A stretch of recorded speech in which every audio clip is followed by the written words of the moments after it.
39th gene key, the tension of transcendence. Programming partner, 38th gene key. Codon ring, the ring of seeking, 15, 39, 52, 53, 54, 58. Physiology, adrenals. Amino acid, serine. The 39th shadow, provocation. Attitude and altitude. Even though there are so many incredibly different flavors and possibilities within the human genetic matrix, there are relatively few themes governing humanity. The 21 codon rings program us collectively and individually to move along certain easily recognizable pathways.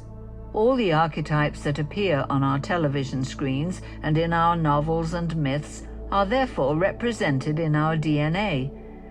The 39th gene key and its programming partner, the 38th gene key, hold a truly unique place in our collective cosmology.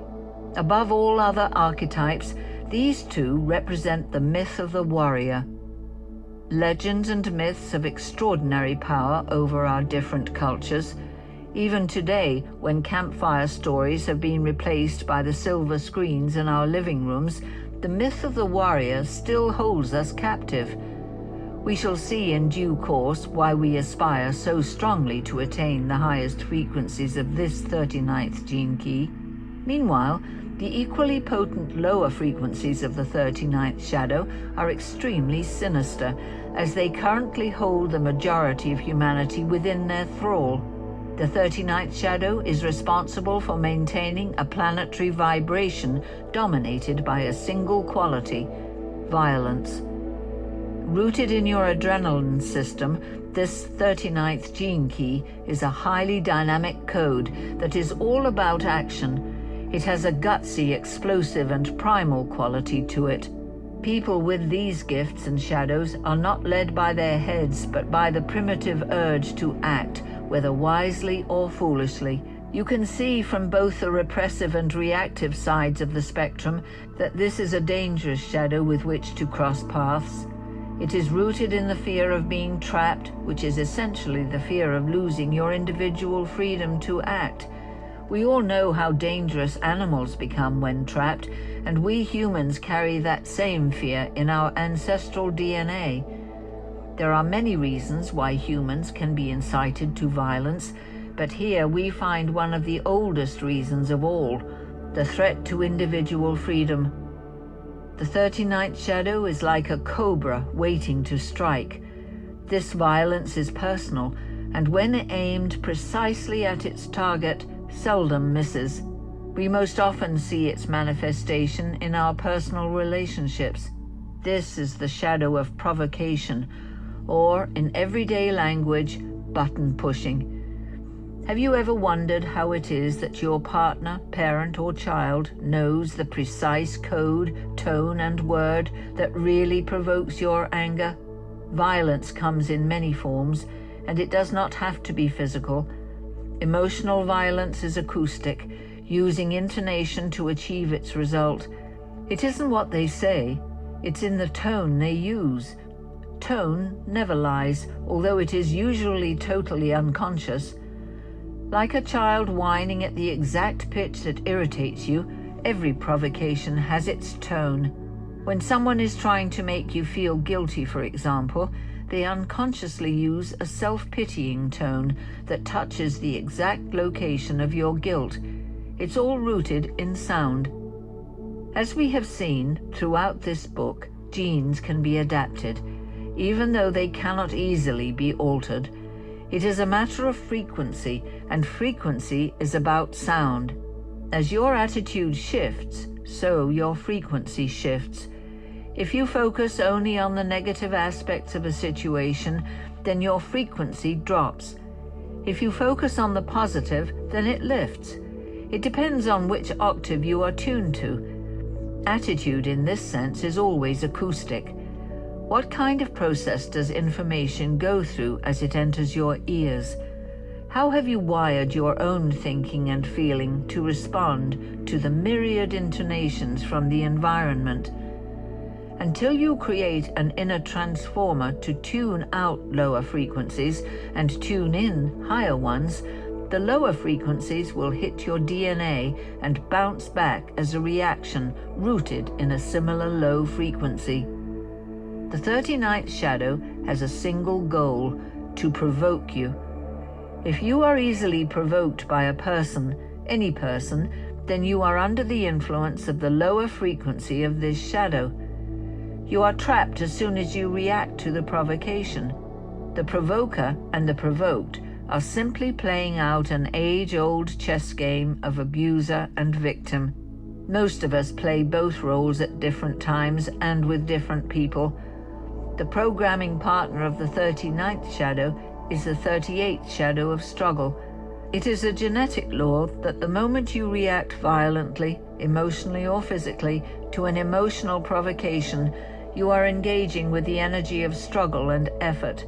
In this instance, the violence is aimed personally and directly at a single person.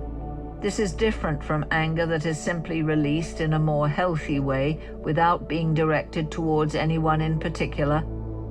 The power of the 39th shadow over human beings lies in our tendency to take things personally. The astonishing reason for this is that we think we exist as individuals, whereas in fact we are quantum patterns in an ever-changing web of energy. The next time someone provokes you emotionally, try to understand what really just happened to you. If you reduce it down to essentials, all that happened was that someone resonated some speech codes by means of their vocal cords, and this simple collection of tones caused you to react in a violent, unconscious, emotional manner. In the old days, they would have called that other person a wizard to exert such control over you. In light of the aforementioned, all violence can be understood as an acoustic field in which individuals react automatically and personally to speech codes according to preconditioned patterns. In other words, violence is an addiction for most people on our planet, which is why we endlessly watch it on our television screens. Even so, most of us feel that we have very little to do with the world news or the many atrocities going on in the world around us. We tend to think that these situations are the fault of other people. However, the deepest and most shocking truth is that every time we either provoke or are provoked by someone else in an emotionally violent manner, we are propagating the world energy field of violence and co-creating these very news headlines. All patterns held at a low frequency trap the human life force deep within your body. The 39th shadow ensures that you do not breathe deeply. When you do not breathe fully, you deplete your energy and reduce your capacities. One of the sure signs of the 39th shadow is fatigue. People who lack dynamism in life are people who have allowed themselves to feel trapped in some way. The irony is that the solution does not lie in changing their outer lives, but in changing their attitude. When your attitude changes, then your outer life begins to reflect this. If you just change your outer circumstances without changing your attitude, you will simply end up feeling trapped again. One final intriguing insight about this 39th shadow is that it influences the shape of the human body.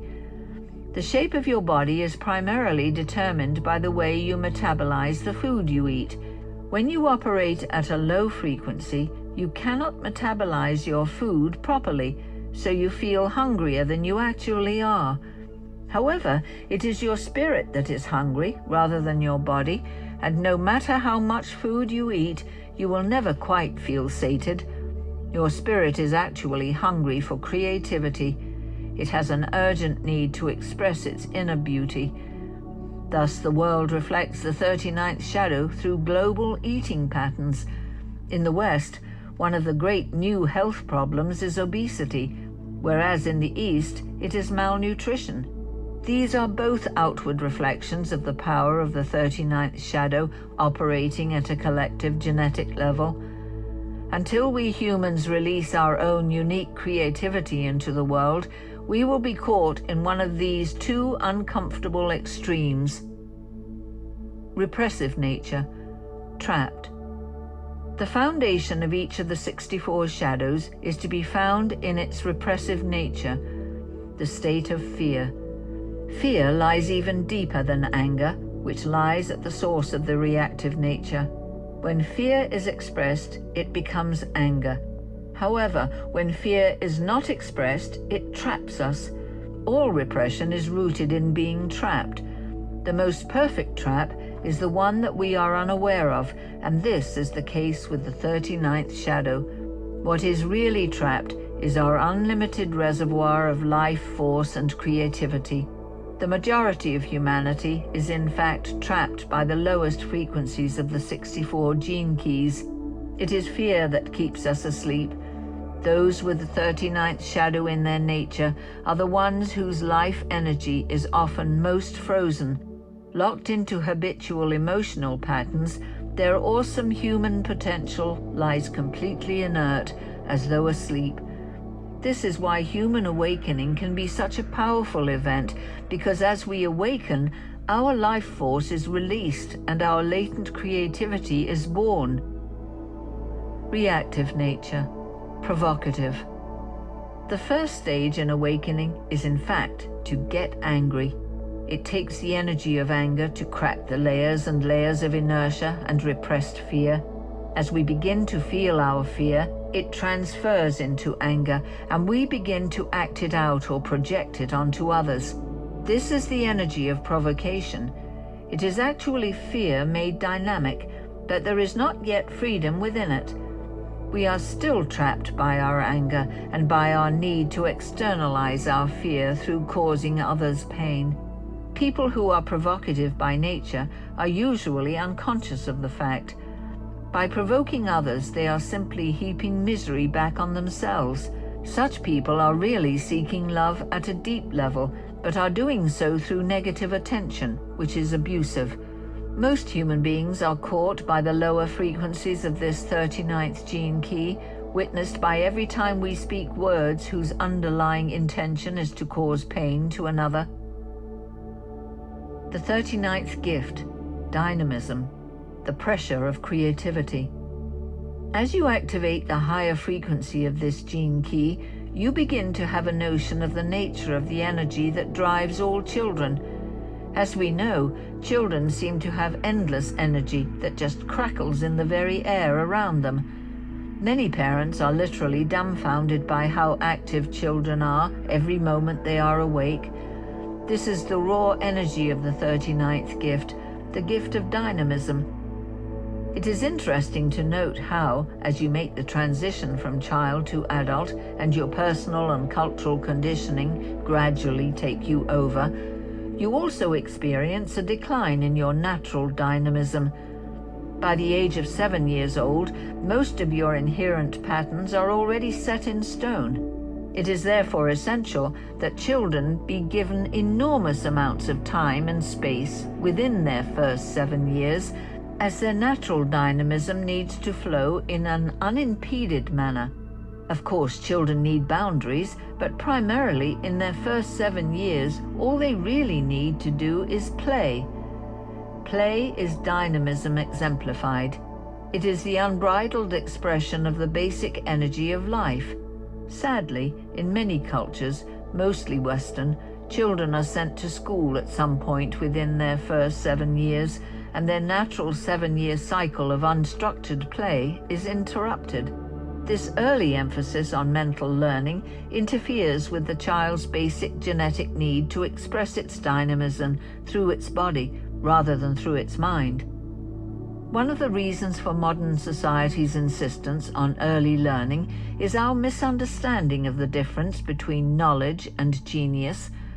There is a collective belief that genius is something of a freak occurrence, that it is somehow not the norm. There is also a collective belief that genius has to do with knowledge rather than intelligence. But true intelligence has nothing to do with the mind, even though it can manifest through the mind. Genius is simply the fruit of a natural intelligence that has not been interfered with. Whereas knowledge can be forced, genius needs to be given a great deal of time and space to develop organically.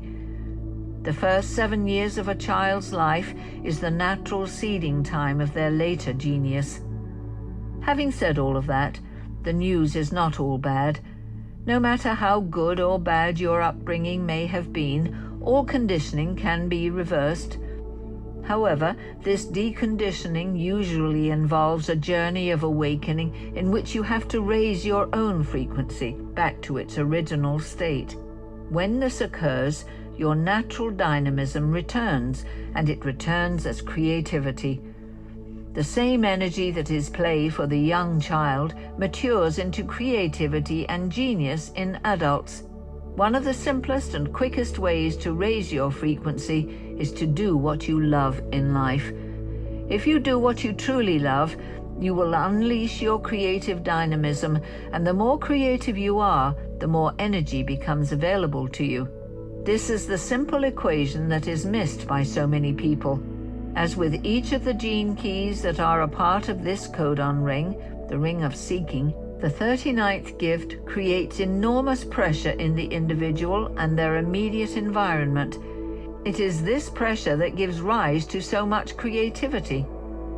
The same pressure that was provocative at a low frequency is also provocative at a higher frequency, but it is a matter of what you provoke.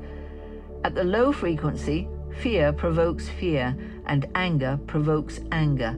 At the higher frequency level of the 39th gift, dynamism can be contagious. Whenever you meet someone expressing their latent genius, it draws you in. In such a person's presence, you feel capable of so much more, and your horizons expand as you begin to breathe fully once again. You will be amazed at how prolific people of genius can be in terms of their creativity. They never seem to run out of energy, as though they are being driven by a force beyond themselves. This is the 39th gift in action. It is about action and energy. It doesn't wait, but initiates, pushes, sparks, and catalyzes.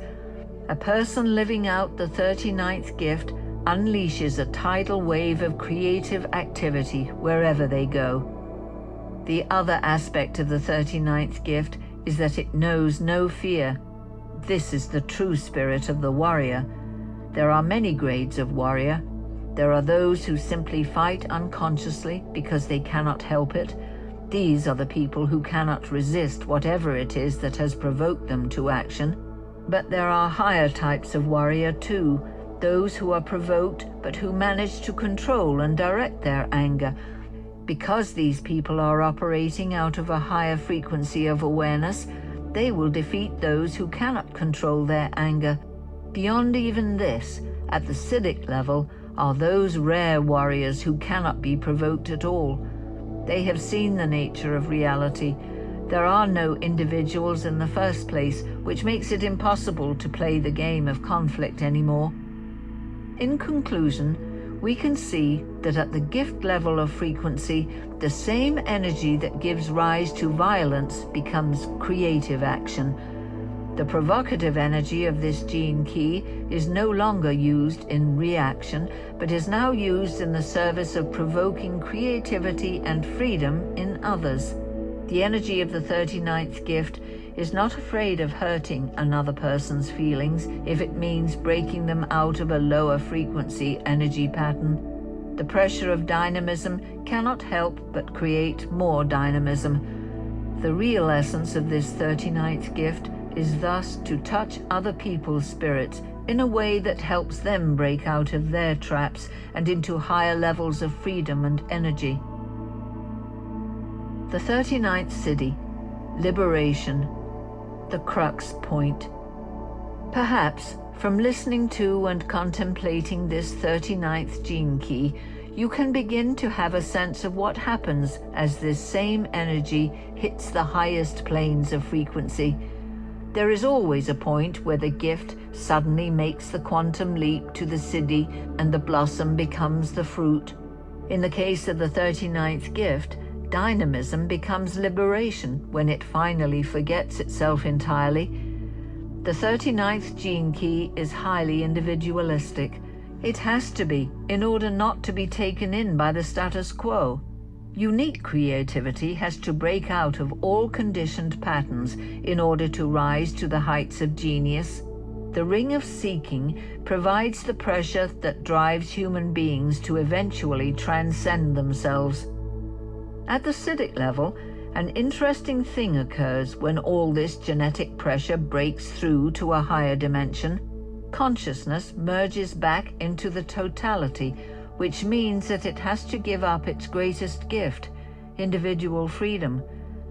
There is a great irony here. Only in giving up the illusion of your individual freedom can you receive an even greater gift, the liberation of being.